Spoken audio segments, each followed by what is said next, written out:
Archivar no preserva conversaciones. La compra de Decca News dejó precisamente esa diferencia. En menos de 10 minutos vas a aprender a reconocer por qué un archivo que presume de guardar 20 años puede perder justo la frase que cambia el sentido de todo.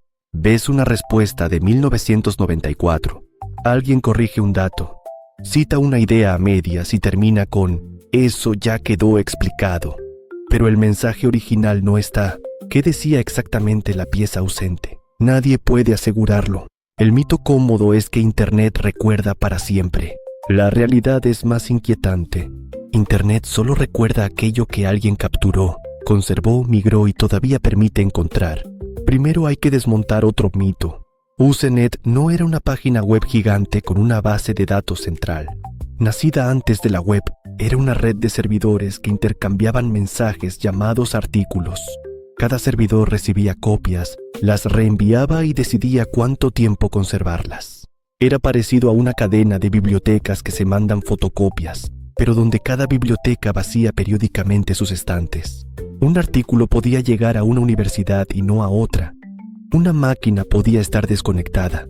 Un grupo local podía no salir jamás de su institución. Además, guardar discos costaba dinero, así que muchos servidores borraban mensajes antiguos después de días o semanas. La realidad técnica aparece en el RFC 1036, uno de los documentos que describían el intercambio de noticias en Usenet.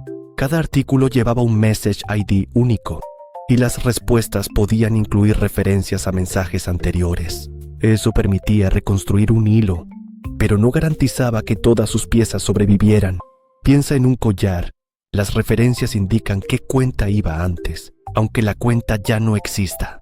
Si desaparece el mensaje inicial, las respuestas no desaparecen necesariamente.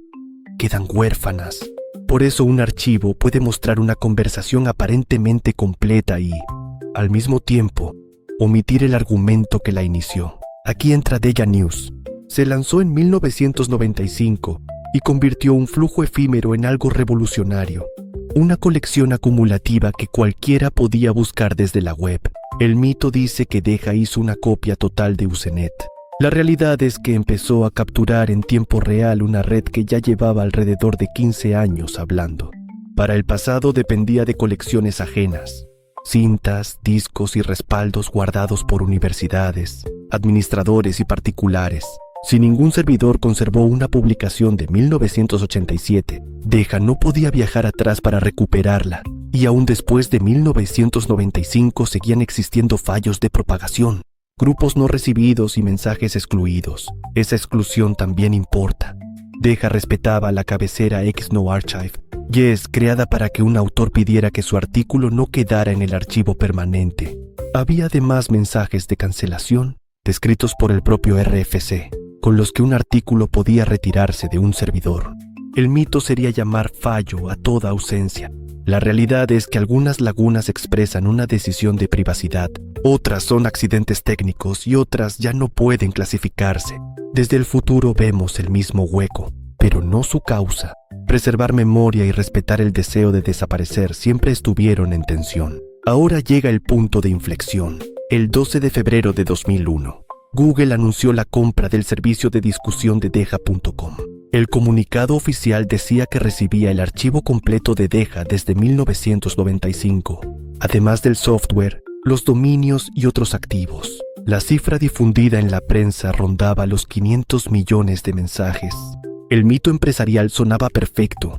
Una compañía con búsqueda superior había rescatado la memoria de Usenet. La realidad inmediata fue mucho menos limpia. Durante la transición, Decca redirigía a Google y la búsqueda ofrecía al principio principalmente publicaciones desde agosto de 2000. Capturadas por Google, gran parte del fondo anterior quedó temporalmente inaccesible. Ese apagón duró algo más de 2 meses, según la cobertura de la época. No significa que Google borrara deliberadamente millones de mensajes. Significa que comprar datos no equivale a tenerlos importados, indexados y servidos. Una colección puede existir en cintas o discos y estar ausente para el público. Esa distinción es crucial.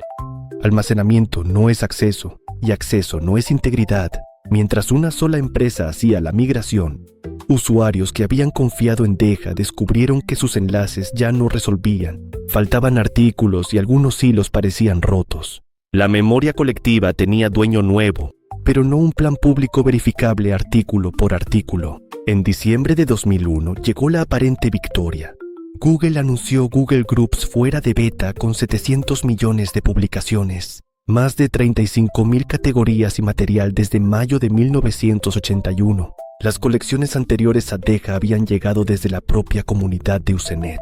Entre ellas había respaldos históricos que permitieron recuperar anuncios célebres, como el proyecto que se convertiría en Linux, y propuestas tempranas relacionadas con la World Wide Web. El mito: si el archivo creció de 500 a 700 millones, los agujeros quedaron reparados. La realidad: la colección más completa no significa una colección completa. De hecho, una respuesta puede demostrar la pérdida de su antecedente. Un mensaje cita una línea que el buscador no encuentra. Otro conserva un encabezado references con un message ID ausente. Un tercero responde a una persona cuya intervención central nunca aparece. Es una forma sencilla de evidencia negativa. No sabemos todo lo perdido, pero ciertos restos prueban que algo estuvo allí. También existen duplicados, fechas mal interpretadas, cruces entre varios grupos y cadenas partidas por filtros. Sumar mensajes mide volumen, no continuidad. Un archivo de 700 millones de piezas puede contener millones de historias incompletas sin que una cifra global lo revele. Aquí se vuelve irreparable el problema. Si falta un artículo en Google pero sobrevive en otra copia, la laguna todavía puede cerrarse. Si solo queda citado en una respuesta y todos los servidores originales lo expiraron, no hay algoritmo capaz de reconstruir sus palabras exactas. La búsqueda puede inferir el tema. Un modelo puede inventar una frase plausible. Un historiador puede comparar respuestas. Ninguno recupera el documento. En ciencia de la preservación digital, la autenticidad exige procedencia y evidencia, no una recreación convincente. Una copia inventada llenaría visualmente el hueco, pero destruiría la diferencia entre registro e interpretación. La compra de Deja no originó cada pérdida. Este es el contraste más importante. Los primeros agujeros nacieron del diseño distribuido de Usenet, de la retención corta, de fallos de transmisión y de decisiones legítimas de no archivar.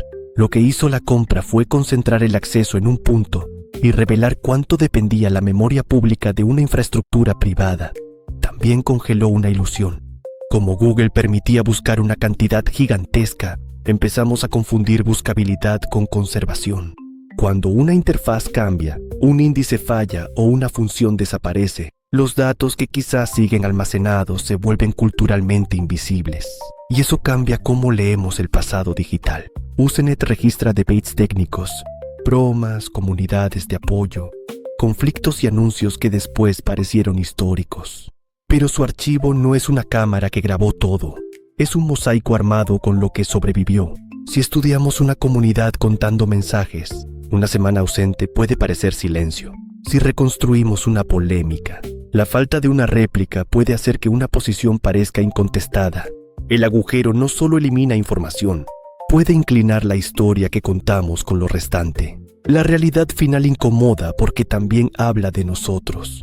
Cada conversación alojada en una plataforma, cada enlace guardado solo en la nube y cada foro entregado a un comprador depende de decisiones futuras que no controlamos. La lección no es conservar absolutamente todo ni ignorar la privacidad. Es distinguir una copia de un sistema de preservación. Varias réplicas, formatos exportables, metadatos, controles de integridad y responsables claros. Cuando vuelvas a encontrar una discusión antigua cortada, no leas el vacío como si nadie hubiera respondido. Léelo como evidencia de una cadena de decisiones técnicas y comerciales. La memoria de Internet no es infinita.